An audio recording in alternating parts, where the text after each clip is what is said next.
Thank you very much. Thank you very much for the invitation. Thank you very much for coming, everyone. It's a real pleasure to be here.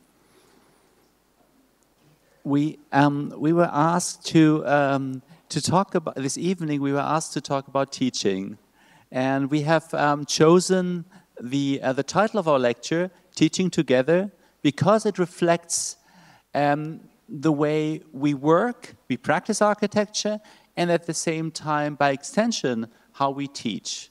So this evening we would like to speak about the parallel lives that two architects and a team of architects can lead, both as practicing architects and as teachers.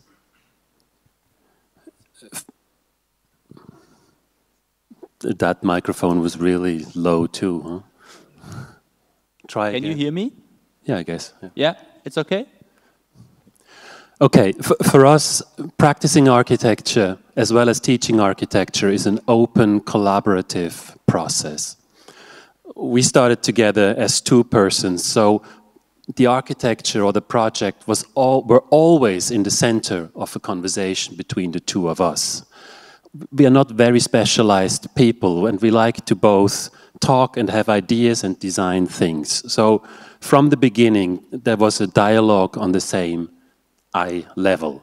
It's the opposite of the idea that there's one genius from whose brain or heart or whatever all the ideas flow out into reality, huh? And make the world happier. So we are not like that, and we are also not interested in that idea of the lone genius, but we like to talk, huh? And we like to put the project, as Oliver said, between us. What happens when you put the project between you, in the space between you? First of all, you have it out of your heart. It doesn't oppress you. You don't have the constant anxiety of being the sole responsible for the project. All that fear and nightmarish angst that you experience in studio, I'm sure you do, no? It's kind of pushed out of your individuality. And it's somewhere between us. And if there are more people, if we include you, it's maybe somewhere here. And in this open, it's an open thing, no? The way the office grew, the way we had more collaborators, we included them in the discussion. So even though Thomas and I have the full financial responsibility of the office, anybody from the intern to the architects being with us for 5 years can say whatever they think to each of the projects, to each of the questions. And this open dialogue we tried to introduce from the beginning in the studios we were teaching. We see our studios as open vessels where every question, every comment from students, from guests, from people just walking in can be raised. And while doing so, we're not only teaching together, but we're also learning together. And we want to share, we want to rush through a few projects that we did with you. And this is not supposed to be a typical architect's lecture where you explain your projects and show how great they are. Of course, we think we love them. But we want to pinpoint some of the things we learned on the way, some of the ideas we discovered, some of the interests that we're developing. And when in the second part of the lecture we will go into teaching, we will try to make that link between the things we discovered and the method of teaching, the way we are teaching. Let's go. Language of form. For us, architecture is a language of form. So what does that mean? Thomas, this is the Palazzo Borromeo by Piero Ligorio in Rome. 1561 it was built. We discovered this facade while we were designing a big office competition for a big office building in Zurich. And what we loved about it is the way this facade is organized. It's dividing with this central line, dividing the facades in two symmetric halves. with this loggia on top and the portal below, it opens up a kind of cross figure that has a full control of the surface of this facade. It's very monumental. At the same time, it can accommodate irregular window positions. And we thought the new office building could be like that. But then we were broke. We had no money. Huh? So we had no money to continue the competition. And the phone rang. And there was a person, a former client of our former boss, and said, can't you do a small competition for me? It's for a small house with 5 apartments. At the time it was 3. Oh, only 3 at the beginning. So we dropped the competition and we started that. We dropped the big competition, we started the small competition. And suddenly these ideas, they jumped from one project to the other. So this little house in a suburb of Basel, 2 stories plus a roof story, was just too small to be have a communal monumental expression, but it's still a house with more than 1 apartment. It's not a single family house. So how do you deal with this? How do you represent something that's more than just a single family, but it's not big enough to have 100 windows? So we used the composition of the cross. We kind of altered it. You know, you can see that there's a new gravity line up here. There's a piano nobile of the building. And like in the manner of Michelangelo, we hung a smaller window below the big one so that this creates one figure. You know, the line of the cross is still there. And we thought it's powerful enough to include irregularities like this or these or these. And when we say architecture is a language of form, I think you can see the transformation. Now, we're trying to say the same thing as Piroligorio, but maybe we added a subclause, or maybe we were also mumbling a bit. It's not quite clear, no? But the origin, the grammar is the same. However, 2020, we cannot build like Piroligorio, can we? So what we did, this is a kind of didactic comparison between a window designed by Michelangelo that has this hanging figure that Oliver just talked about, so that it's a frame that has the center of gravity in the upper area, and it's almost hanging rather than standing. But what we want to tell you is, on the right side, we see the window, the constructive detail drawing of the window that we just have shown in the model, and we want to show you the difference and the act of transformation. Today, as you know, we are not building with stone, we're not building massive buildings, but our buildings today are thin and are made of a series of layers, of constructive layers, that are constructive insulation and the outer shell. So suddenly, there's this act of transformation where something that is massive will be translated in something that is thin. So what we did is, instead of using stone like Michelangelo, we used folded metal that is painted. Like in the Japanese art of origami, where you fold sheets of paper and turn the 2-dimensional sheets into something 3-dimensional. We try to create a kind of plasticity and give a new voice to this, to these old themes.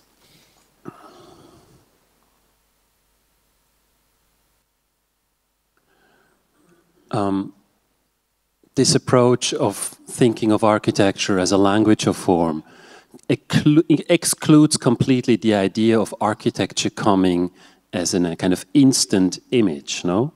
That there is practices that would take an image of a building, right?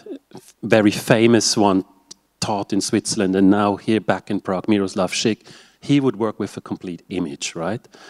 But to us, this feels like a shortcut. We need an act of transformation, and also we like to disassemble all the words that we use for our language and put them back together to kind of speak with our own voice. And another possibility of doing architecture is to start from the constructive materiality of architecture, to use a constructive system. But this is also something we are not interested in. And the reason why is because today the relationship between how a building looks like, the outer shell, and the interior constructive system is completely detached. It has very little to do with one another.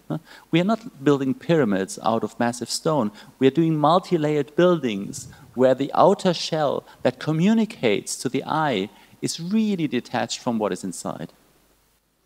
So, even though we love the vestibule of the Laurentian Library by Michelangelo, we are very aware that we cannot build anything like this, and certainly not in the kind of mundane projects or programs that we are building for. So sometimes you need a translation or a translator to help you, and for us, contemporary art is one of the translators. Similar to the Michelangelo piece, where every element kind of stands for itself. In this work by the American artist Richard Orchwager, this kind of funky door with kind of quite strange proportions and texture has an incredible energy next to the super elegant, it's a typographic sign, but it could also be a moustache or something, couldn't it? And so we tried in this is the same house as we've seen on the outside, at the house in Binningen. So we tried to work with the windows. They're always the same. They kind of have excessive proportions. There's black columns. There is pieces of wood that mediate between two figures. There's gaps. So that all comes from the idea that elements are singular and in a way of bringing them together. And this... We're not going to talk about the cat, are we? No, we are not going to. Let's just go through it. Yeah. You can pet it, it will talk to you, and if it likes you, it will open the door. And it keeps your lettuce as well. And we saw its friend outside your faculty in snow. There's a cute cat. Oh, yeah. on the bench. With almost all the projects we're dealing, a lot of them are housing, and there's always a big economic question to housing. Either coming from a developer side, but we are mostly building for cooperatives or for developers who look at affordable housing.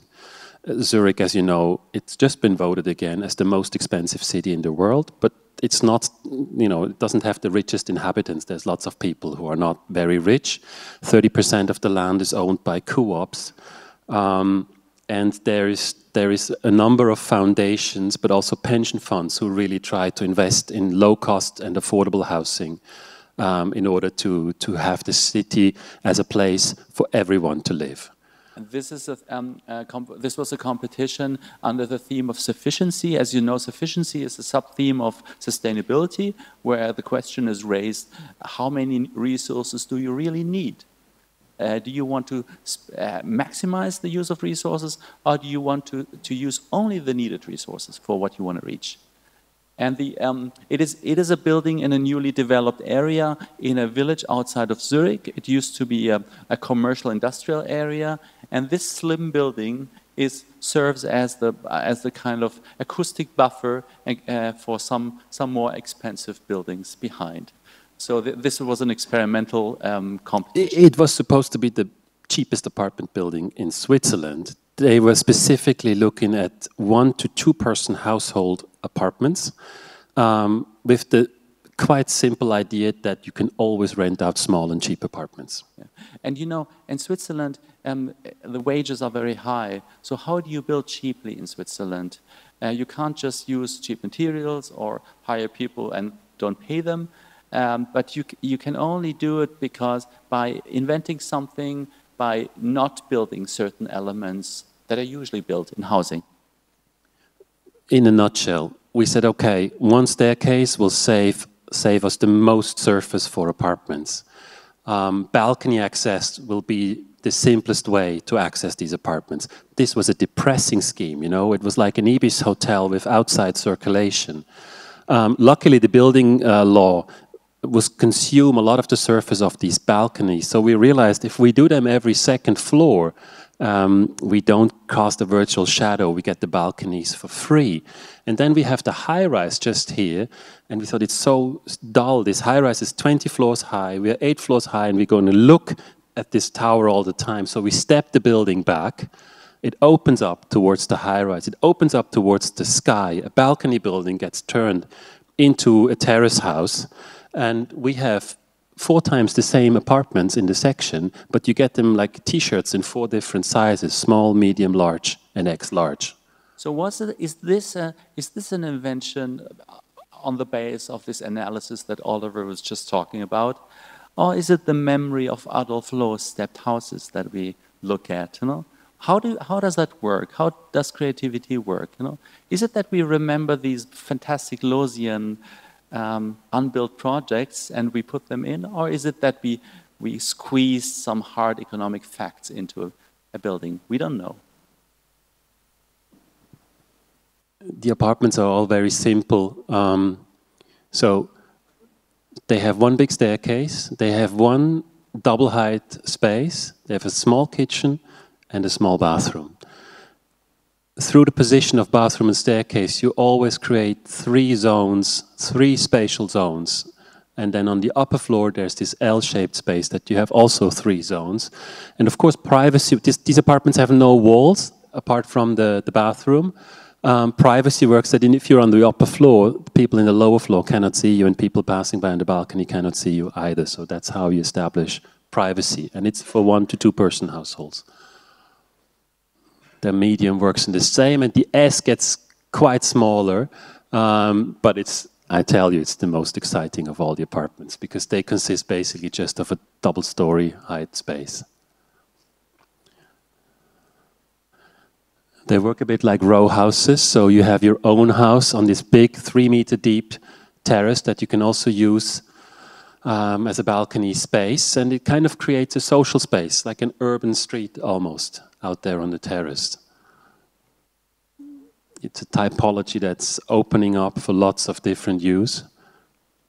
And it's a building that's assembled from different parts, each element.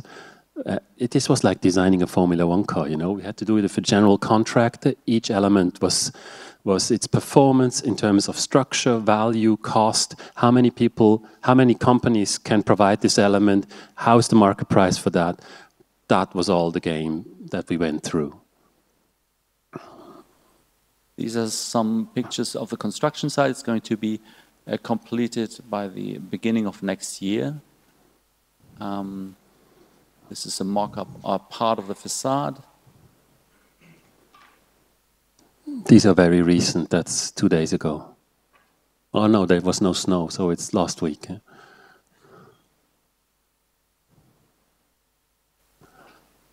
The last project we'd like to present to you. Now, we've talked about one project where we spoke about the idea of architecture as a language of form. Now, the second one we talked about, I would say, spatial structure and typology. And now we want to talk about the question whether architectural language has larger implications for the society, and we call it society in space. This is an embassy. This is the residence of the Swiss ambassador in Algiers. It's a new construction. It's how shall we start this? I forgot about it. It actually, when we landed in Prague, I landed only 2 hours ago. I saw the Václav Havel airport, and I was like, oh my gosh, that's mind-blowing. You have the best writer of your country who helps you to gain your freedom, who becomes the president of the country. You know? It's just an amazing story, you know. And a few years ago, the Algerians who live in have freed themselves from the yoke of colonialism 50 years ago, but now are in a kind of dictatorship. They were starting to demonstrate, just like you started to demonstrate in the late 80s. And these are pictures of these demonstrations, and there was a hope that the new generation would bring more democracy and freedom to Algiers. And by coincidence, we did win that competition during that period, and we're building into that period, a building that we designed without knowing the country in Switzerland, but that we brought to the country. We physically brought the model to the country. We presented it to our local partner architect, and he recognized his idea of freedom. that he fights for with his means as an architect in our project. And we want to talk about that. He said, it looks like jazz. An embassy. This is a residency for a family of Mr. or Madam Ambassador, but it's also a public building, right? It's much more than a home. And in German, the word embassy means is Botschaft, and Botschaft also means message, right? So an embassy always delivers a message. This is the compound. It's in a beautiful neighborhood of Algiers. It's a very hilly site, but we were lucky that our piece was flat. It's walled in, but quite modestly. And, you know, the Swiss embassy don't have such a high security protocol. And here, the British embassy and the American embassy are just next door. They really, you know, they provide security. And also our building is within the compound. So what we could do is we could do a one-floor garden pavilion that's opening up to a wonderful garden that's been existing.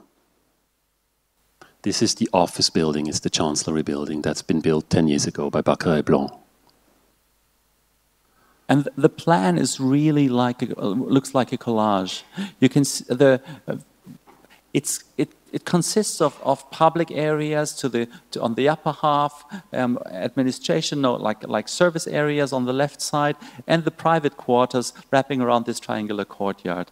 And it's really the formal diversity of this plan was really what interested us. It's the question of how much unity does a plan need? How many parts can be independent, can be freedom-loving, and yet come together as one? And we were looking at Cubist paintings, especially by Picasso, from his Cubist period. And when you look at this painting that's in the Basel Kunstmuseum, El Aficionado, El Torero from 1912, and your eye is looking at it, your eye is starting to wander on the surface of the canvas. And you will sometimes encounter certain elements that you recognize. Maybe a moustache, maybe a piece of newspaper, maybe a fragment of a guitar. And whenever your eye is catching those, you lose it again, like looking at the sky with stars. And that equilibrium, that imbalance between the unity and the fragmentation of a plan, that was the main theme of the plan that interested us. For every project that we're doing, we're building during the competition a 1 to 50 model. Why 1 to 50? It's a scale that is quite big, but it's a great scale because it allows you to add detail or to decide to leave it away. And since the first kind of year that we collaborated, we developed this method and we force it on our students as well, always, no? Yeah, in a 1 to 50 model, for example, you can when you cut a facade, you can take a cardboard and cut the holes into the cardboard for windows, and then you can decide to build the window frames if they're architecturally important to the facade for the expression. But you can also decide not to build them if they're pointless, or you can add the window sill or some elements that become architecture. So you can be very conscious about which parts of the architecture or the construction contribute to the overall expression. And you can test that in real time. And the model stays on the table and is there to be judged by Oliver, by Thomas, by all our collaborators. After it's built and also after a good weekend on a Monday morning when it looks different. And this one I remember quite well. It was built really fast. And then I think it had the grid windows everywhere. And when we went to lunch, you said, what's the color of the windows going to be? Yeah. And we were like, oh, let's do it sterling green. Oh yeah, sterling green is nice. Yeah, that's going to be great with the natural garden. And then somebody said, oh, but it's dull with all this grid. It's going to look like a prison. Okay, yeah, let's do other figures. Let's do this, let's do this. It was developed very intuitively. And what we realized is that each facade is different. Elements that are a frieze here turn into a wall here or turn into a canopy here, the diversity of these elements makes it impossible to say that one of them has the lead. They all work on the same plane. Even the reliefs that are in the deep space of the living rooms, it's a multitude of elements. And of course, the architectural enemy of this project is clear what it is. If you design a one-story pavilion, of course it's Mies van der Rohe's Barcelona pavilion, that wonderful prototype, you know, the floating plane of the roof, you know. But Thomas, did you realize, I mean, I remember you were so anxious about the Barcelona pavilion, but when we were in Barcelona in October, we didn't even talk 1 second about the Barcelona pavilion. Yeah, but it's if you design a one-story pavilion, you have like an elephant, you have that Barcelona pavilion in front of us. So what we try to do is to hide that roof, to kill the roof, you know, the floating roof. So you don't see any roof here, right? It's all hidden behind those it's still appearing, you know, a little bit. But the fascinating story about this model is it's not so big, it's this size. Can you see the complicated corners where triangular connections are done in corners and kind of relationships? This is the most things complicated. Are almost touching and so on. All these complications. When we were in construction documentation, where we were constructing this building, we found out how precise this model was, how this was really the key for all the decisions we would make afterwards. So the intelligence of doing this in like a night, almost one night, kept us busy for several years to understand the model. Yeah, and we built a 1 to 20 model for like 3 months, and it was completely useless. The only thing it showed is that everything we designed according to construction and new window formats and even new color for the windows was a bad decision. Yeah. And like the next half a year, we had to go back and try to really make the model work, right? So this is a really important point. It's the power of intuition and the fast-thinking pace of intuition that you all have in your creative mind. We could be so fast, but then you have to make sure that when you're really fast and you get things done fast, you have to trust your instinct and be humble in front of your own product and accept and learn from what you've done, and not say, oh, this was just a sketch. Now I take time and I'm so proud and I know how to handle it. I know what's right and wrong here, and now I'm completely redrawing it. This would be completely wrong. So we have to make sure that we understand the power of our own and the intelligence of our own intuition, and at the same time find ways to understand the products of our intuition and transform them into the technicalities and the necessities that we need when we build a building.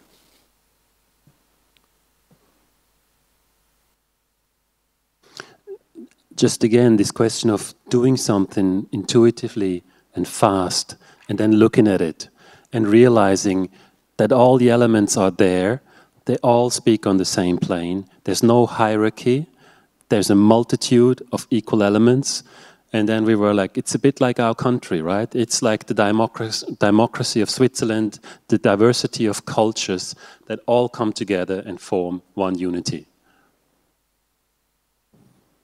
And of course, the message behind that is that good architecture or great architecture, architecture that interests us, is not one that is limiting and where abstraction, clarity, and reduction is the goal, but instead accumulation, richness, complexity, absorption of ideas, that is the goal.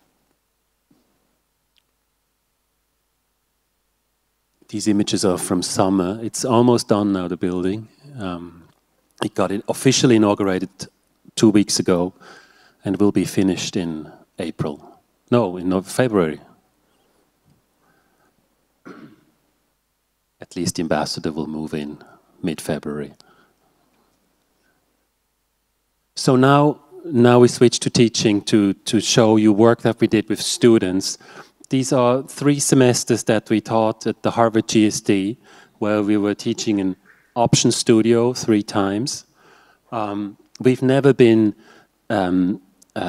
professors associated to any school. We've always been guests. And as guests, you just kind of come in, you don't know the school, you don't know the students, you get to know each other, and then at some point you will have to leave again, whether you like it or not, but that's the course of things. The assumption, the kind of hypothesis that was at the base of these semesters was, as we said before, that idea of intuition. We felt that in the process to work with the students, we wanted to reverse the classical order of studios. In many studios, there's a phase of analysis, maybe on a larger urban scale, and then you work your way scales down into a building and into the detailing and the materialization of that building. So we try to inverse it by throwing the students right into the center of the problem from the beginning, and only during the semester conceptualize, understand, make them help understand what they've done at the beginning. Try to show this process in the Utopia Forms of Community semester where we would look at big cooperative structures in Boston. We also, whenever we teach, we try to choose the sites that are just in the place we're teaching, you know, like for us, there's no point in choosing a beautiful site in a beautiful city that no architect, contemporary architect, will ever be able to work in. We try to do the same sites that we work in, mundane, quite boring sites, that in the end, the architecture actually has to provide the context and the content. And it's nothing you can extract from this magnificent place, but rather have to invent.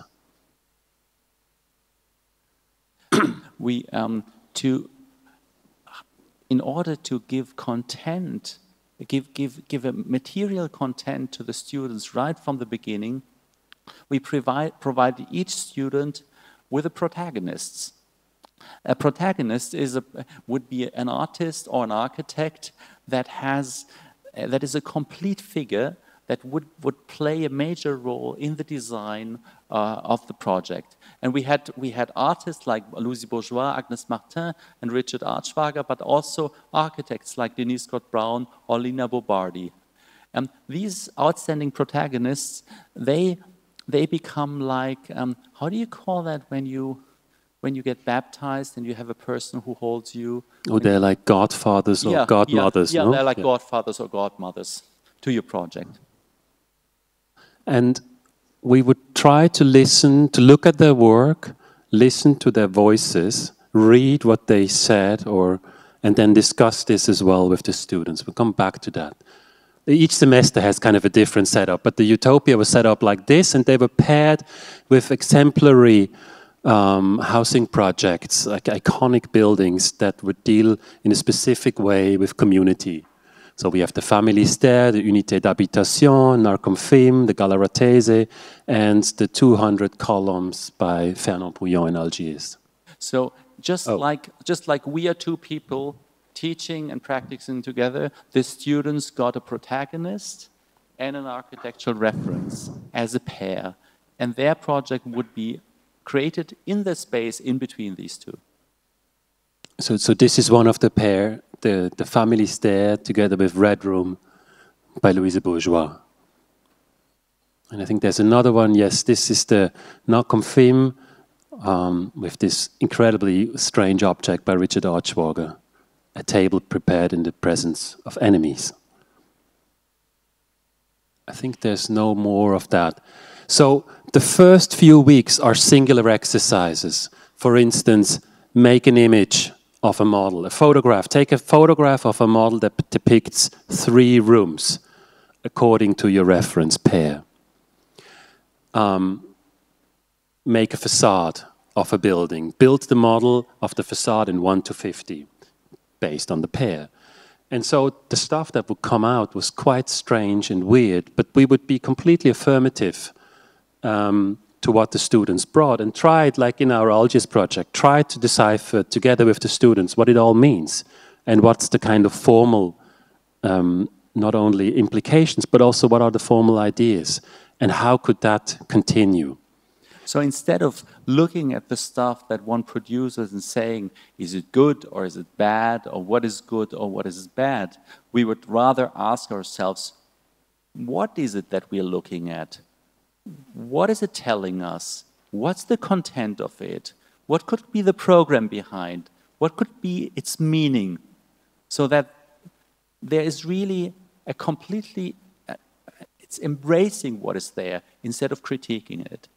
And there's also a complete non-pressure situation. Apart from that, they only had 1 week to work on these things. You know, you cannot fail this exercise. You know, you can only fail it by not doing anything. Yeah. So whatever they were doing, it was something. And then there is this moment that we call the in flagranti. So after in flagranti, you know the term in flagranti? It means to be caught in the act. It's like if the husband opens the door and he finds his wife with the lover in bed. You know, that's like the shocking moment. Huh? And we call it like this because... Oh, because the students get caught in the act. They don't know that they were acting. You know, after these 2 or 3 weeks, they have so much material. And then we say, okay, each gets 1 paper of A4, each gets a pencil and a bottle of Tipp-Ex. You have 15 minutes to draw the floor plan of your building, spatial structure. And out of that comes magic. Because there's no time to think. You have to do it, and they all pull it off. It's really quite something. And from that moment on, they kind of are in the orbit, you know. Yeah. We shoot them up like rockets into space. And in the orbit, they circle around their project. But they have everything at hand. They just didn't know at the time. You know, you probably have experienced that in your semesters, previous semesters, that you work on a project and at some point in the project, you're so deep into the project that it starts to fly, to take off, you know. And sometimes it happens really late, you know, in the last nights or so. Sometimes it happens earlier.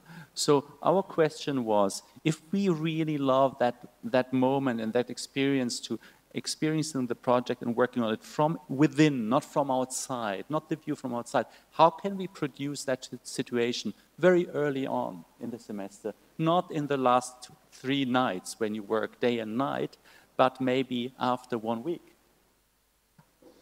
And since this is an anxious-free studio, we're not going to show the caught in the act moment, and we're not going to show the preliminary exercises. We're only going to show the final product. Okay, so this is geometry, order, and mannerism. This is in Cambridge, just next to Harvard campus. Quite small lots where a new building got constructed. A normal American suburb. Except for the fact that everybody's very rich and votes for the Democrats. Huh? Yeah. It's like the perfect America in a way. Huh? If you go to the subway, you immediately are in a different America.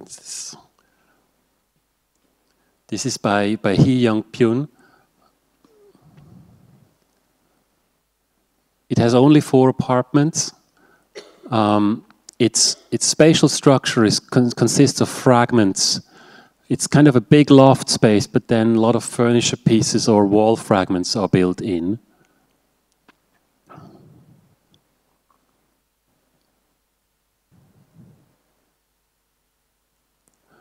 This is by Alfred.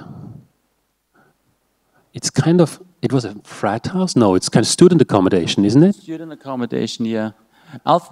It was during COVID. Yeah, Alfred. This semester started in Real, that was 2020. Started in Real, and half in the semester, everybody got sent home. Yeah. He took a one-way ticket to Hong Kong from Boston and stayed in a room for 6 weeks alone and pulled off his project. So this is a computer image. Amazing.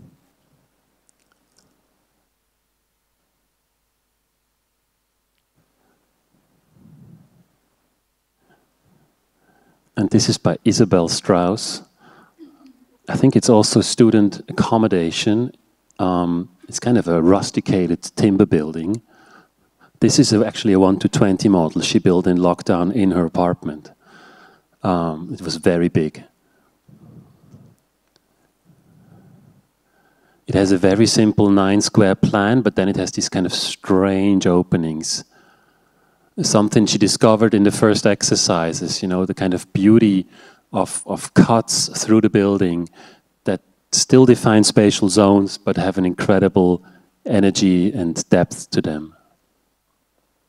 You can see the rustication on the outside. It's a kind of fortification towards this strange America.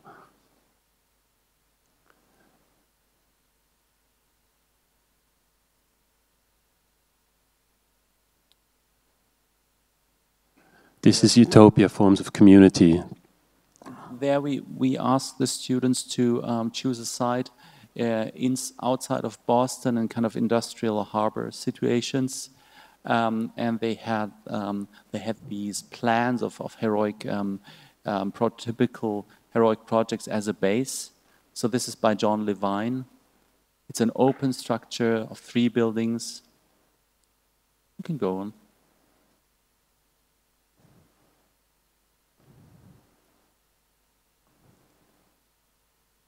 There's a kind of community on the big balconies and rather intimate small apartments throughout the building. There's a whole narrative. This is on Boston sand and gravel site. There's a whole narrative how the sand and the gravel of the site gets used, and the building is in a very slow process of construction. The different colors of gravel, I think you see it here. No, you can't see it. Gives color to the outside of the building and shows the slowness of the project, of the idea of architecture. And this is by Nida Ekenel. It's a kind of utopia about consumerist world where objects don't belong to private individuals anymore, but get shared all the time. Yeah, it's like the building is like a big warehouse where you live, but you also store your things in between the apartments. And it's located on 2 sides of a former train track. So it's a link between 2 parts of the city, while it's also a building that people live in. So as you can see, the relationship between formal speculation and content was really open. A lot of these content-based ideas came out of the form and not vice versa. So the formal speculation really led the way into finding new ways of living and living together. And that reversal was quite successful in this semester. This is from this year. It was called Voices of Change. This was actually in Los Angeles, but only because we wanted to do a study trip to Los Angeles because we really wanted to see Frank Gehry's house. And, you know, we thought domestic study trips is a lot more ecological in the US than, you know, the other studios. They would have a topic of climate change and fly to a forest in Tokyo. So we said, okay, let's just stay in the US. And we realized if we don't do a site in Los Angeles, they won't pay for the study trip to Los Angeles. So this semester was in Los Angeles. And we were converting existing warehouses in kind of halfway derelict areas into cooperative apartment buildings. And here the dialogue, of course, between the model and the expression of the existing building and the new insertions was one of the main interests of the semester. These are working models, by the way. We start, you know, sometimes it's from the 1st or 2nd week exercise, sometimes it's happening in 4th or 3rd week, and it's gonna stay. Like our own models, they're not made for presentation, they're made to work on. So people rip stuff off, glue new things, and kind of not rebuilding models all the time. And literally, in the models that you've seen here, but also in our own models, all the formal decisions are made on the model, and they're not drawn and then the models are built, but they're actually built on the model and ripped off and redone and so on. And I guess you can see, oh yeah, here. You see how big they are, no? You kind of know the scales of these things. We try to make them not too big because it's annoying for the students to build. However, what we really like about the big models is that they stay in the studio. And that means the students stay in the studio too, because they have to build the models in the studio. They cannot transport these things. And that means the whole class is staying in the studio. And since these things are open on the desk all the time, everybody passes by, gives comment, is jealous, or whatever, or you see what your neighbor's doing, and it really pushes you to do something else. So it creates an incredible studio energy, which we appreciate a lot. And it's very productive. And also, like, the conversation is not just between Thomas and me and the student, but also when we're gone, the students speak to themselves about their work. This is by Maggie Musante. It's a very big warehouse, and they have incredibly deep plans. And so she kind of made a village within the existing structure of the warehouse by cutting out some courtyards, but leaving most of the structure of the existing building intact.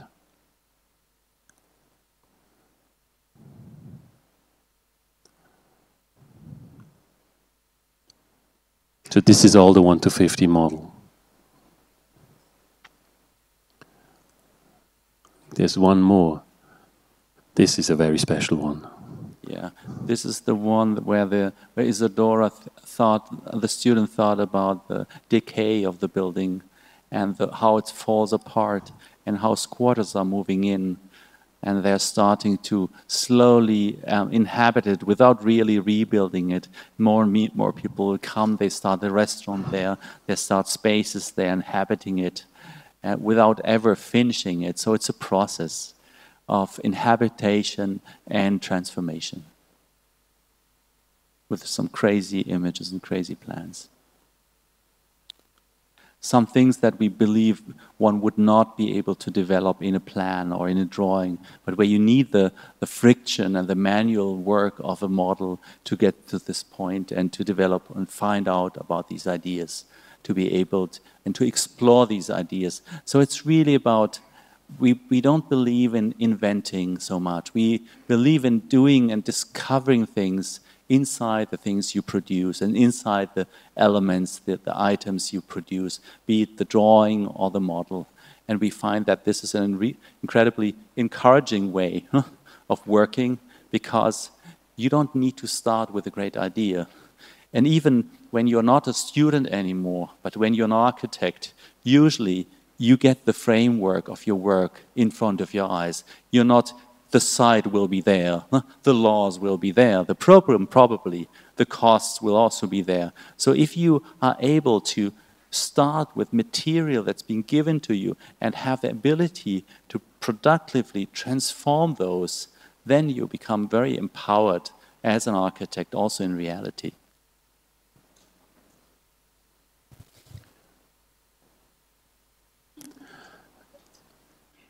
The great thing about teaching together, having an open discussion between Thomas and me, between each member of the studio, between guests, professors from outside, whoever walks in, is also that it's not the course of the course of the studio is not predefined, right? It can, like an architectural project, when we start. And I wish somebody would have told me when I was a student. In an architectural project, you can only do one step at a time. And the same is for teaching, right? We set up the studio. We get some students that we haven't never met before, and we start working together, and we start discovering together. And the studio takes us somewhere, and each project of each student takes anyone in the studio somewhere. And part of that, and that's was really amazing in the GSD and being in America, is that we could actually travel together with the students of the studio. There's, you have 14 students, there's no assistants, so there's a direct dialogue between students and teachers. Very similar to your school, actually, huh? Yeah, exactly. Which you're very fortunate to have. You have a very, we heard just before in the conversation that you have a really close contact to your professors, which is an amazing thing to have. Huh? And so, okay, we went to LA, we could see Frank Gehry's house, but we also see cacti this cactus is 2,000 years old. I couldn't believe it. And it blossomed like 1,500 years ago the last time. I don't know how he knows, but he knew. This is Hortus cactus in Los Angeles. This is the whole team. This is, I forgot his first name. It's the guy from the Subtilitas blog. No? They share studio space. It was quite amazing to meet these people. That's all part of the Voices of Change semester where we transformed the warehouses. So, you know, when we go to sites and we look at buildings, we are not historians. We also don't know necessarily the story behind the building. We try to look at things and try to discover them together with the students. This is from the Utopia semester. We did a road trip from Las Vegas to Marfa. This is actually a discussion outside of the double negative by Michael Heiser, where we discussed the work, words, and thinking of Denise Scott Brown, and what it meant to us, not like what she really said, but what does it mean today? What does it mean for production of architecture today? Because as an architect, like as an artist or as a writer, we kind of need to figure out what we can do and also what we want to do. No, what do we like? What do we believe in? What turns us on? You know, and we try to help the students to figure out to the moment of exhaustion, of course, here in Donald Judd's double bed. But that's what we do. No.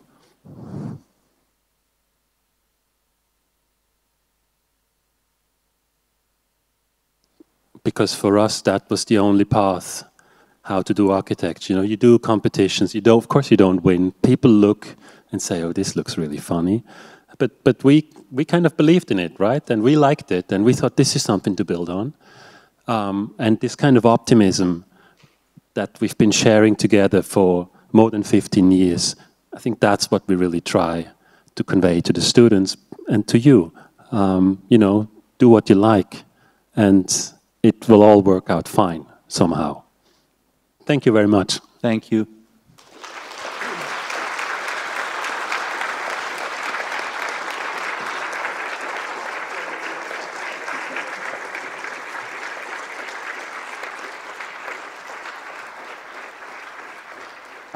I hope this wasn't too much of a corny ending, but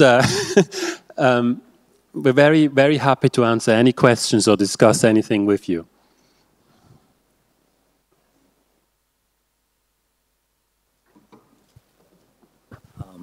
Thank you very much for a wonderful lecture. I was very much inspired by the word sufficiency, which you were talking about, which I think is crucial. And I would like to know, how do you give that topic to the students? Because I think it's very hard. So do you talk about sufficiency to the students, and how? Thank you for that question. We don't know yet. We want to teach it next semester. We have to find out until January. Yeah, our next semester at ETH is called Everything You Need. That's going to be about sufficiency. But you're right. We have to figure out. I think my guess is that we are going to try to have a conversation about personal ideas about living, to detect certain aspects of a housing or a personal housing program that one could leave out. To make the experience, to break open the shell of the conventional program of housing. Because we believe that housing is so conservative and so petrified, because the assumption is that we all have the same needs, whether you're 22 or 68, and whether you are single, you're in a family, you're in a relationship. This one size fits all is really terrible in housing, and I think I could speak worldwide. No, it's worldwide. It's a problem because the models are so stiff, and they are just copied because they seem to work economically, and that's why we get housing that is always the same. Students, any questions?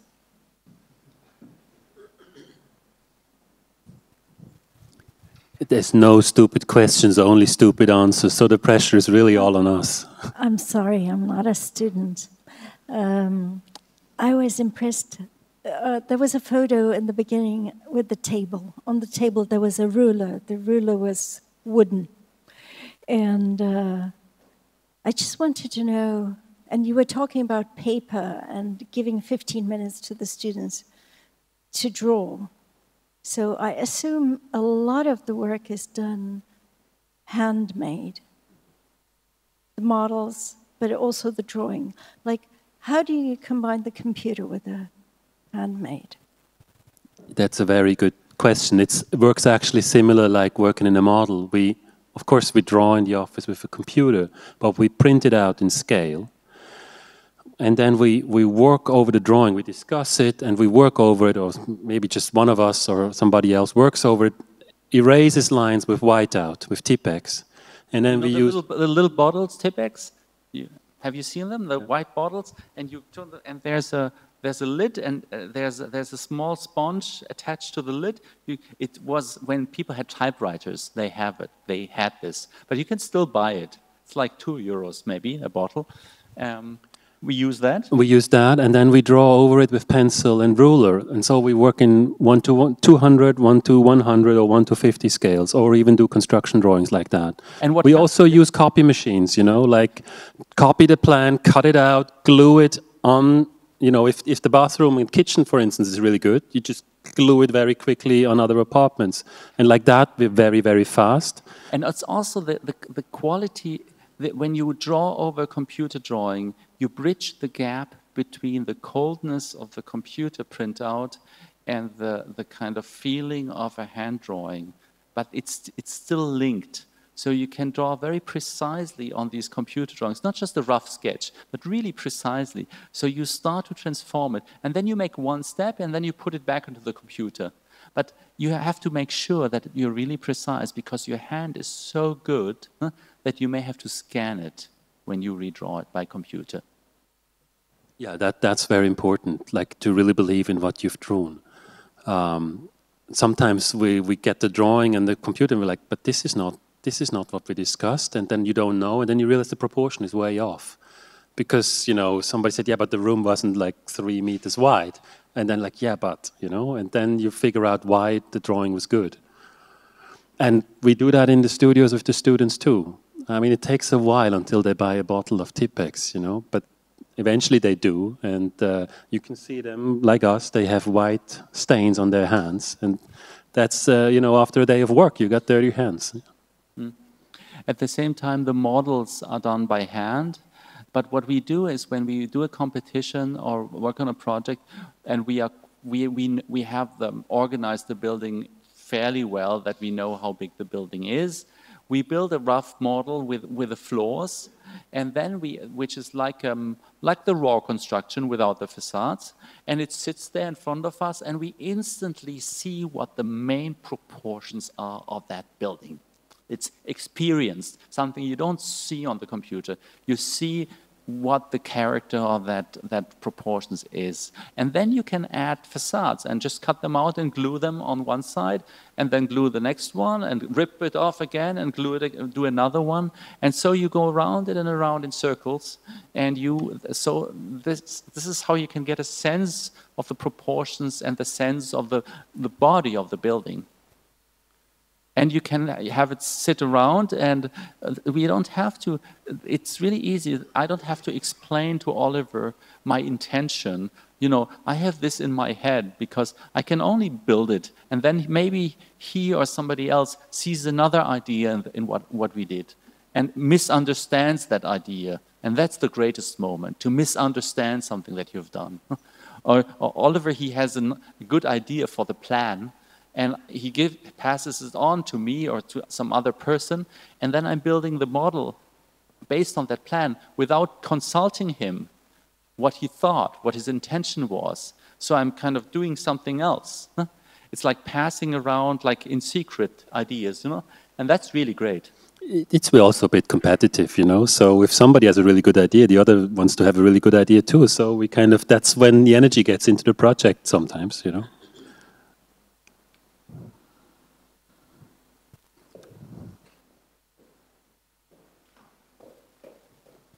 Thank you very much. In the beginning, you mentioned about the collaborative process you have in your studio and how you view your employees as collaborators. So I was thinking, like, the popularity of our profession is that interns are often the technicians of the office. When you come into the office and then you start drawing on one detail, the second detail, and then you're just a drawer of something that somebody else designed. But you mentioned that people often have a saying in your design, even if you're an intern, even if you are not an intern, an architect. So I was wondering, like, how do you communicate the difference, like the middle ground between you being the employers and people who are employees, somebody who just came into the office, who is an intern, who is, I don't know, a lower, let's say not lower grade worker, but just a worker of your firm? Oh, but we don't consider interns as workers, you know. We actually rather see them as students that need to learn a lot, you know, and we give them the opportunity to learn a lot. But, you know, there's an open discussion about, you know, in the middle of a project, competition, or even execution project, we design to the very end. And there's questions and there's opinions. And we don't know, because you can only take one step at a time. And then somebody says, but I really think this is terrible because it reminds me of this and that. And then we discuss it, you know. It's actually at the table. No, it's very simple. Huh? We're sitting at one table, huh?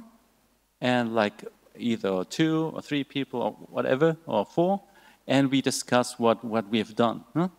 And then from that table we part again, and we all work on our parts, and then we come together again. So the voices on this table, they're all valid. Huh? That's the idea. Mm-hmm.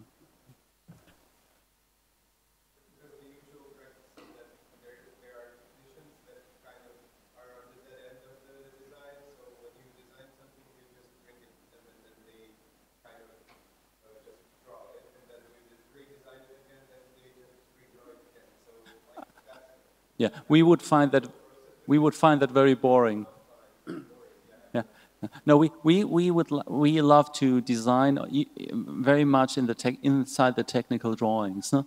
And to discover ideas also not just in the 50 models, but also in the 1 to 50 technical drawings. Because also in technical drawings, it's a great scale because you can see the intention of the detail. Huh? While you don't see it completely, but you see how the intention of the detail works in relationship to the totality of the plan, and that's really great. Huh?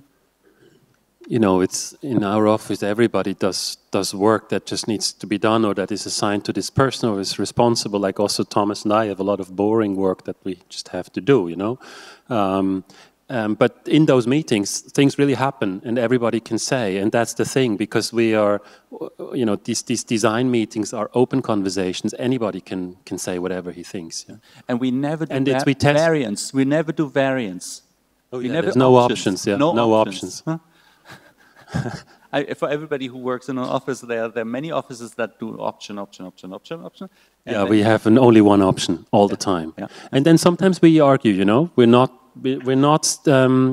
don't agree. This, by the way, that's the moment the students love the most in the studios, is then it gets really silent and like, oh, they disagree.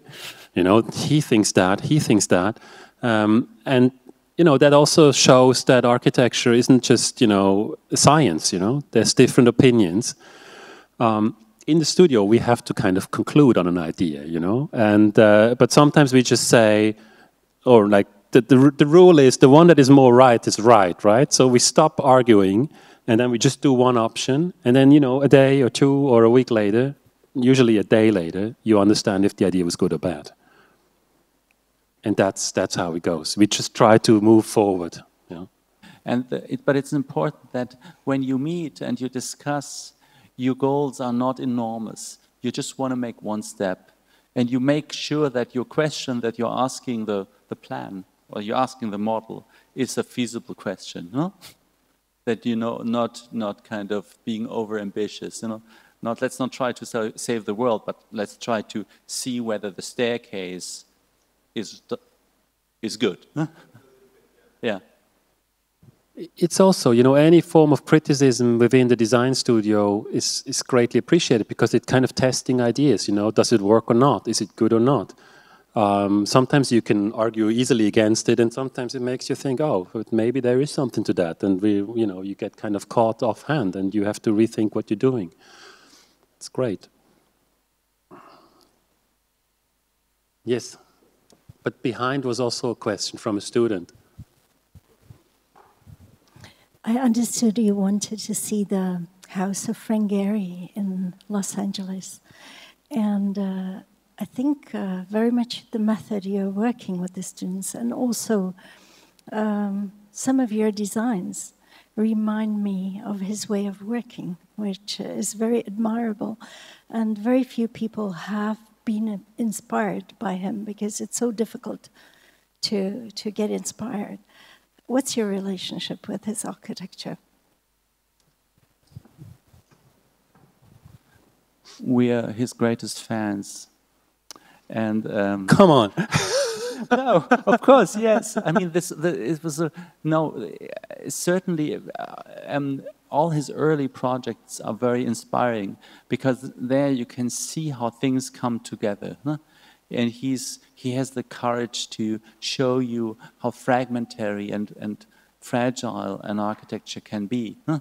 And that you can use the most mundane, normal materials and create something really beautiful. And imagine, that's the best promise you can make, because the worst excuse for architecture is, I don't have the money, you know? Because if you, of course, we need a wiggle room. We need a client who's somehow understanding. We don't need the perfect client. We need a client who's somehow tolerant. And our experience was that if we do our homework and the client gets the trust that, oh, they are taking care of my money, they are taking care of my needs, they're really listening, they're not stupid, then suddenly they allow us to do things they don't understand. But they think, okay, sometimes they do strange things, but as long as they give me what I need, they can maybe do this strange thing. Huh? Yeah, it's very realistic, his work, you know. He also starts with program blocks made out of wood, you know, like hard facts. And that's how he starts assembling these buildings. And he can change them all the time, because if a client says, I need 30% more, he can do it. Or if he needs 30 less, he can also accommodate. I think that's real ability. And it's a real open system, the way he's working. That's certainly very inspirational for us. I mean, that house, you know, each one of us would have moved in right away without buying any extra furniture. You can move in with your IKEA stuff. It's like no problem. Huh? It's really, really very beautiful. Very relaxed, very generous.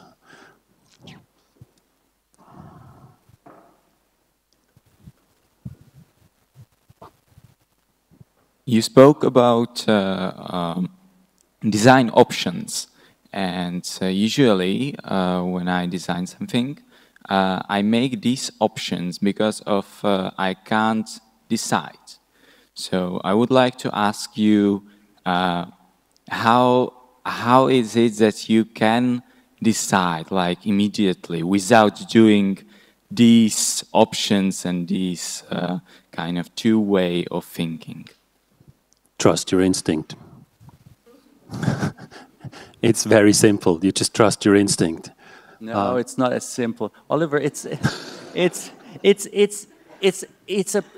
a real transformation. You know, an idea. If you talk about an option, say for a window form, or I don't know what, huh? And then when you say a proportion of a window, then you already have the building and you have many things. You have the context, and you can discuss. You can try to get at the in the conversation, in the group, you can try to get at the base of why are we doing this, you know? What is the reason why we're doing this? Why does this window need to be vertical? And why can't it be otherwise? So we are trying to make sense of things and find the reason in the conversation, and not make judgments we're not like in a buffet, you know, on a cruise ship, you know, where you can have so much food and put everything on the table. No, we like to find one way through this incredible, forest, dense forest of architecture. So let's find out why we are doing something. Huh? But Thomas, how can you do it without gut feel? No, you do it with gut feel. Of course, you do it, but that's our problem often. When we fight, then you say, "Oh, I think it's like this. I think it's like this," and I'm saying, "Yeah, please tell me why." And I'm telling you why, and then suddenly we realize either it's not exclusionary, we don't exclude each other, or you realize that someone has the right reasons. It's about our finding arguments. It's the poll. It's the reasoning that's behind it. That's for sure. But sometimes, as you know, the reasoning can take a few weeks. And so therefore, if you believe in something, you can be stubborn about it. Yeah. And it depends, I can say that now, very confident, but it's not always like that. Sometimes Thomas is very confident, sometimes me. It really depends on the situations. But also the good thing is we're two, right? So, but the problem is we have to find out why we're doing things. Yeah, we do. By explaining it, we also by explaining you find out why you think a certain way, because you have not yet realize it. Yeah. You have to dig deep into your soul. But come on, we just based all this on intuition, and I just tried to give this guy confidence that he can believe in his intuition, Yeah, and of course, you figure out later why, but there's nothing wrong in believing something, No, but when you have to agree on something, you have to find you're suddenly in a society, and a society has to find arguments pro and con and explicate yourself, Yeah.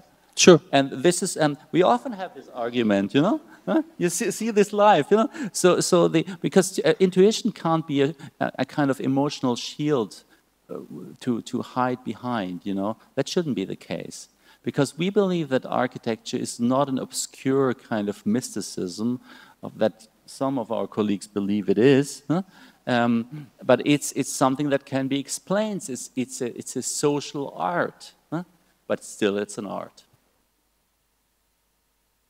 Another question over there. Thank you for the discussion. During this discussion, I was thinking about the beauty, because sometimes could be the reason a beauty. What do you mean? Can you say it again? Sometimes? The beauty could be the reason. Absolutely. Yes. Absolutely. This is, yes.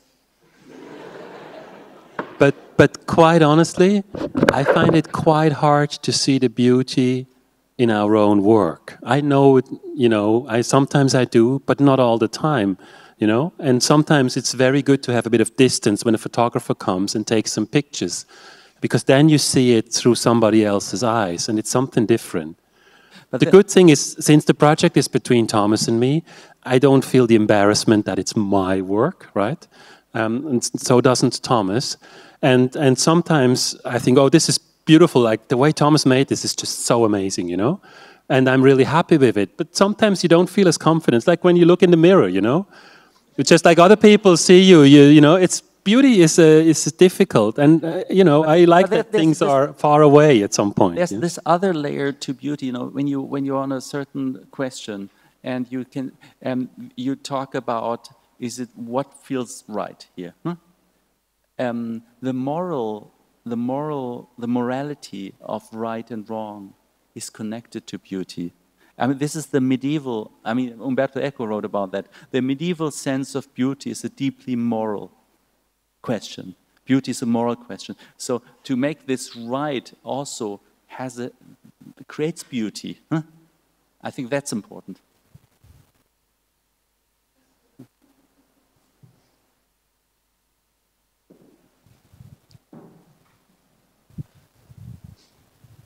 Sorry about a third question.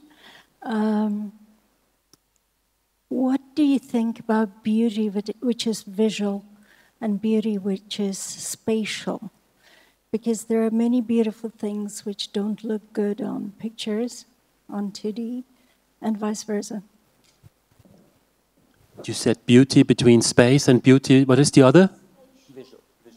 visual.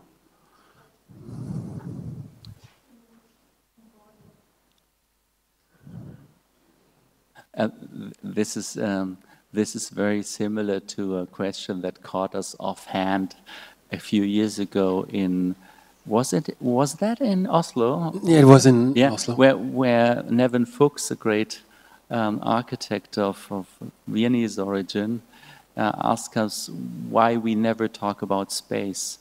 And it's really interesting. We do actually, to be honest, we do work a lot on the elements of architecture. Huh? And of course, it's the elements of architecture that somehow create space. It's clear. But we have no way of addressing, well, almost no way of addressing the question of space directly. Sometimes in the plan. Sometimes in the plan, like the discussion on the embassy project. Huh? I think there this is as far as we get into a discussion on spatial quality, the question of the flowing versus the fragmentary. Huh? But otherwise, you know, we come from the previous generation in Switzerland, where we grew up in. They had this kind of fundamentalism of space, you know, and abstraction. Huh? Everything is space making and abstract and so on, and pure concrete and so on. And we really thought that was not a way to go. Huh? That was a dead end. Huh? No, but also we figured out that our spaces are not an entity, but they're rather part of a dialogue of elements. No, it's a bit like we are together, you know, you just have a certain distance, you have a certain energy, they're in dialogue with each other, no matter what these elements are, columns, windows, walls, I don't know, objects. You know, the energy of the cat next to the door, next to the big window, it's very important for the project. It would be completely something else if that wasn't there. This is an urban space, it's something else, but it just concentrates so much of that urban space. Just to the beauty thing, you know, I think it's really a slippery line, yeah, because, you know, beauty travels a bit, right? And sometimes beauty gets confused with good taste, right? And that's very close to, say, kitsch, no? It's a problem. It's very fast and it's very fastly digested and then it's over. And there's a kind of more longevity in beauty that when beauty takes kind of wider leaps or takes more risks. And so, you know, I think we rarely speak about beauty. We rather speak about energy of things, and and so it's the energy, right, that we try to create, and that sometimes you realize, oh, this is beautiful, you know. That's it. And it's easier when you have a project that has really terrible proportions. Huh? It's really better for a project than if it's elegant. Huh? We love these, you know, in Switzerland we can't choose the form of a building because usually the plots are so small, you have to fill it and so many stories, and then you end up with this ugly volume, you know, somehow that you have to work with. Huh? And that's actually a good thing, huh? Because it takes you out of your comfort zone, it takes you somewhere else where you haven't been.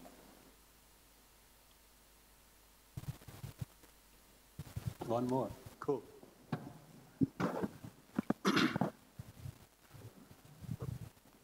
Sorry for another question. I was thinking when you said that photography is looking through the eyes of the photographer, I was thinking, do you agree that architecture is looking to life or living life like an architect? Like how, like really architect needs really big amount of empathy to understand the people he designed to. So, like, yeah, it's, I don't know if it's a question, if you could react on that, or...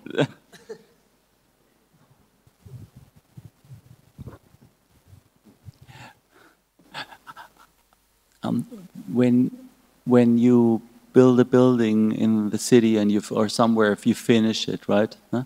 It just sits there. Huh? and you leave, and people are living there, and people are passing by. And most of the buildings, we just look at them from the angle of our eye because they become part of our everyday life. And then they age in a certain way, and the perception changes. So we already have all these layers of perception. Whether we look at the building as a great piece that we want to decipher, or whether it's part of our background, or anything in between, or whether we like it or kind of slightly dislike it. I think all these layers of perception, I think they allow for everybody to be included. I'm not sure we can consciously think of the perspective of a specific person when we design it. We'd rather see them like when you write a novel. When you write a novel, you probably should write the novel for your favorite reader.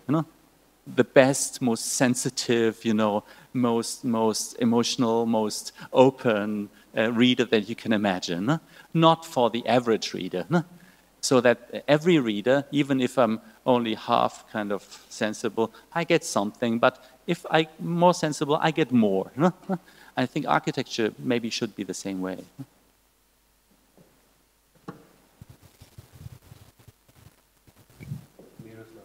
Sorry. No, but go up.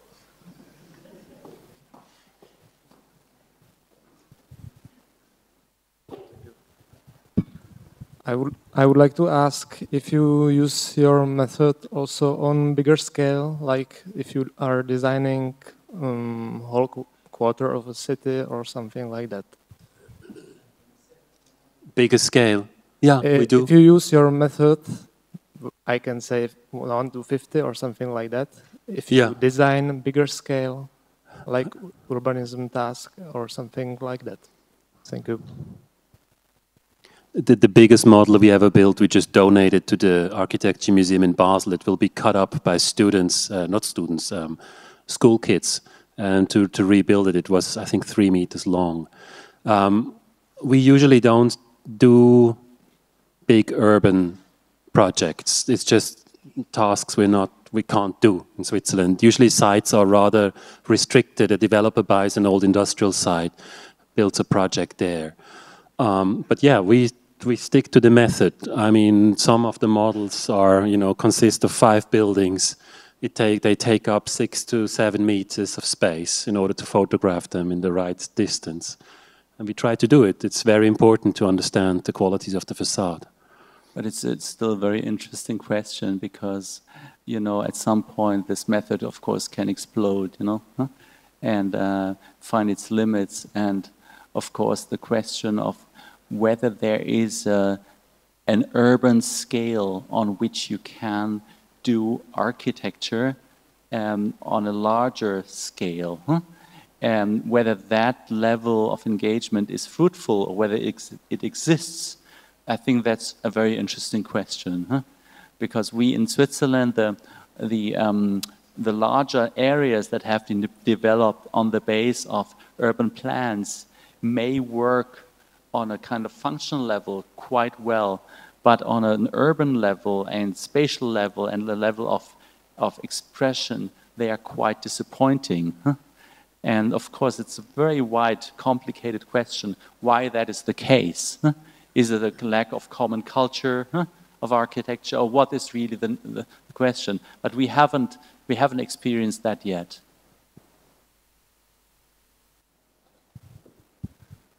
Okay, I will try to ask you a question, which I'm actually asking myself during, I don't know, past years. And also it's connected a little bit to Petra's questions with beauty. How is actually nowadays possible to connect the topic of beauty or topic of manierism with the crisis, with the global climate change? Is it actually possible to connect it somehow? And how should we look at our task as architects in this new way of thinking? And also we spoke about it before that the atmosphere on the institution is also like changing. How can we, as architects, merge these topics together? And if it's possible, actually, there was also one issue from the Oase magazine. It was about architecture optimism. It was one, and the other one was ecology and aesthetics. How can we merge these things together as a profession, if it's possible, or if you have some like advice or strategy? I think, I mean, we're all figuring it out together right now, aren't we? The ground is shifting dramatically, and we all need to act. And there's a lot of examples of what could be done or how it could be done. Also, the taking care of existing buildings and not destroying them, but trying to keep them and add to them is a new, or will be one of the things to save carbon emissions, right? And that this will lead to an architecture that is, we believe, this will lead to an architecture that is much more multifaceted, much more composite, much more complex, visually complex, as the kind of unity of the one new thing. And there will be mannerism, will be one of the ways how to do it, you know. Mannerism is an incredibly generous artistic direction, because it can combine contradictions, it can combine things that don't match. It doesn't need to erase the energy of A and B, but actually can keep the distinct things alive at the same time. Yeah, I mean, I think we're very optimistic for that, but certainly the language of architecture will change, and that's going to be good. I mean, on a technical level, the fact that we are working on facades that are multi-layered, that have lots of joints, different materials, is a first step into a direction where we can think about the cyclic use of materials. We can exchange them. Not everything is baked into one. There's no monolithic idea of architecture, but one is where the civil elements can have different life cycles and can also change over time. So the technical and the perceptual, they could actually go hand in hand. But we can, it's a bit like the society. I mean, the more diverse we become as a society, and we need more tolerance, we need more acceptance of the other one. And the more acceptance we create, the more we can see the diversity as a richness and still see us as one society. And I think that is very similar in architecture. We don't know. We don't know, but we try to design projects in a very inclusive way, right? We hate architecture where you can only move in with an Eames chair, you know? We think you should move in with whatever you have. And that's how we try to design the buildings. And in the case of the Zwhatt terraces, we don't know yet, but I'm quite optimistic that it will work, because the apartments are very special. They're very loft, generous and open. They're quite rough as well. So it will attract a certain kind of people, and then we will see how they will live. So far, you know, we've been, we designed the building for affordable housing that had a stair core with 3 apartments and kitchen and halls, like a kitchen hall that would go directly in. People would leave the door open to that staircase, which is like the un-Swissest thing to do, you know. You would never leave your door open in Switzerland. But since they felt like that this big hall space is not a private space, they can kind of, and since they all were more or less the same age and the kids would play through 3 apartments, they would do that, and it was a kind of real social discovery within the building that we did not intend at all. So, you know, it can happen both ways. Let's see.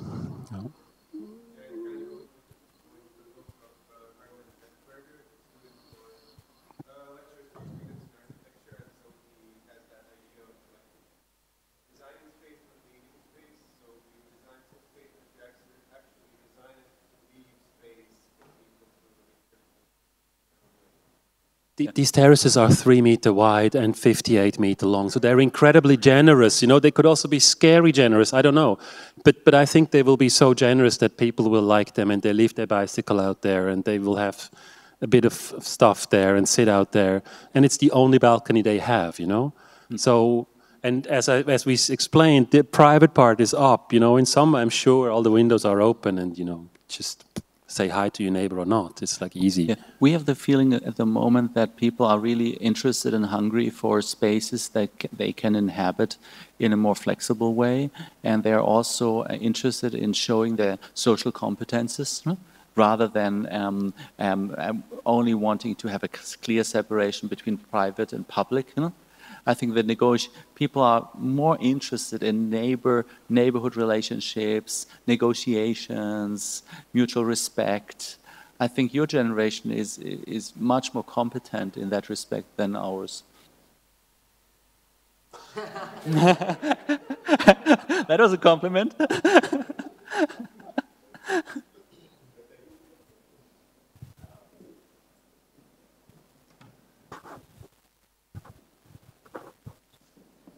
Aren't these terraces against the main concepts of efficiency of the shape of the building? Because you talk about efficiency and then there were huge terraces. And I was thinking, if I would design this in some studios here in our school, they would definitely say it's not efficient. But I can explain. 3 meters deep, right? 1 meter 20 is a fire escape code widths that you need for escape. So you only have 1 meter 80 left for a kind of private outdoor space. You know, so 1 meter 80 is not even enough. You professors will, I assume, they would tell you have to be at least 2 meters or better 220, right, for your outdoor space. But, you know, spatially, 3 meters wide, 58 meters long, and then almost 6 meters high until the half of a balcony kind of cantilevers and protects you a bit from the rain. It's going to be quite spectacular. So it's very efficient. It's very sufficient too. It doesn't cost a lot of money, but it's spectacular. I mean, that's the clue of the whole project. And it's the first in Switzerland that the fire department allowed us to put the escape route and the balcony on the same surface. That's the first. We were very lucky. So it's a pioneer project in that respect. Because it's not balcony access, it's terrace access. It's all about definitions. It's really good.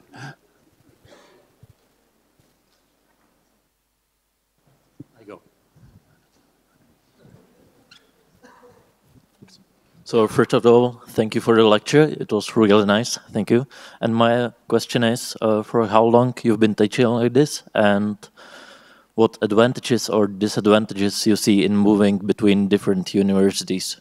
Thanks.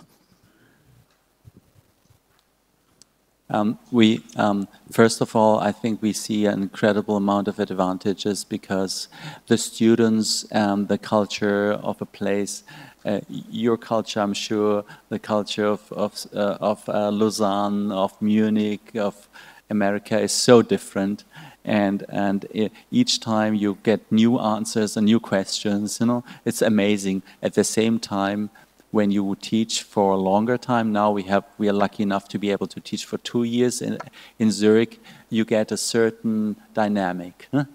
And you build up a common experience. Even if the students change in every semester, they chit-chat with each other after one semester and they share experiences. So the next semester, the new students will become prepared to your course. And there's a certain dynamic developing. So that's also very nice. So there's a pro and con to both.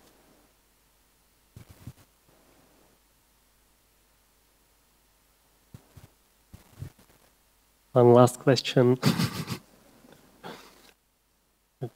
Okay. Intuition, I would like to go back to intuition. Intuition, at least I believe, needs some time to develop, or you need to learn to trust your intuition.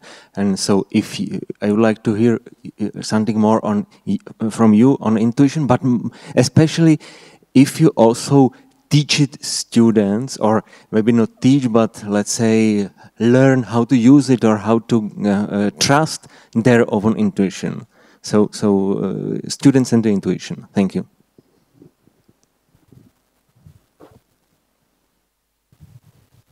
I think confidence is really important, and so by doing short exercises in 1 week time, produce a lot and be very affirmative with the students, not criticizing and say, oh, this is all bad, but actually saying this is all great. But what is it? That's one way. So they start to trust us, and then we try to see together what are the qualities. And I think that's something that every student learns from, right? That there is trust, and that even though it might look really strange at the beginning, there's something coming out of that. I think the process they're learning with us, and the Harvard students, they're very good. Every week have something new. That's what they can do. They just do that and they present it like this. And then, we were like... This is America, yeah? This is America. Every Monday, a brand new project. And then we said, no. The stuff you had last week was really good. This is the stuff we're gonna develop the project now, You're just gonna stick... Go back, we stick with it, right? And then they build upon layer of complexity of the project, and they really have to work on the plan and on the construction and things they usually don't do because they do diagrams, in other studios. And so that's also how they learn how, the initial thing can be actually developed step by step, and that you end somewhere that you could not conceive within a week, or you can squirt out like that. I'm not sure I'm answering the question properly. No, but Oliver, I think one of the main thing is that what the students have to get out of a mindset whether they're afraid of making mistakes. Yeah, I think that's the most important thing, because when you're designing, I think it's a good advice to say separate your production phase in design from your self-criticism, because you all experience that when you're drawing and you're working on something and you have a voice in your head. Oh, this is shit, this shit, this shit, this shit, this shit, shit, and you have a bad day. Okay, I know, I also sometimes have that voice. This shit, or should it be different, should it be different, should it be different? This is not good.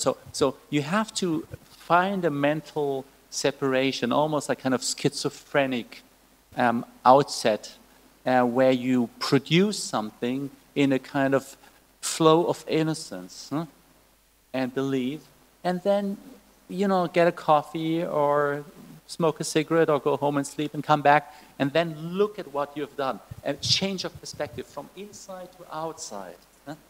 And then look at it and maybe bring a friend you trust and talk about it, and then talk about it very clearly, very precisely, and then jump in again. That you always know whether you're inside or outside, because the brain works in a funny way. Your brain is differently wired as a kind of productive person who swims in the water, say, or as an analytical person looking from outside.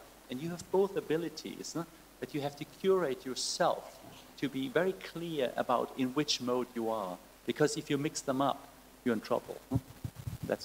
We believe that. We're also very active in criticism. Like, we're not standing back and say, oh, but you really need to work on the entrance. It's not good yet. Everybody can see that the entrance is not good yet. We really try to figure out together with the students what could be an idea for the entrance, right? And so you become almost accomplice sometimes of the students. But, in this engagement, you're so much closer to figuring it out together that it builds confidence. And I think in designing, that's, one of the things to also to be able to take the next step. And we try after each review, each table crit, that the students knows what the next step could be, and not leaving them in doubt and limbo. Thank you. Thank you for a lecture. Let's wrap it up. Thank you all for attending the lectures. I'm really happy about it. And yeah, I'm curious what will come next. And so, yes, bye.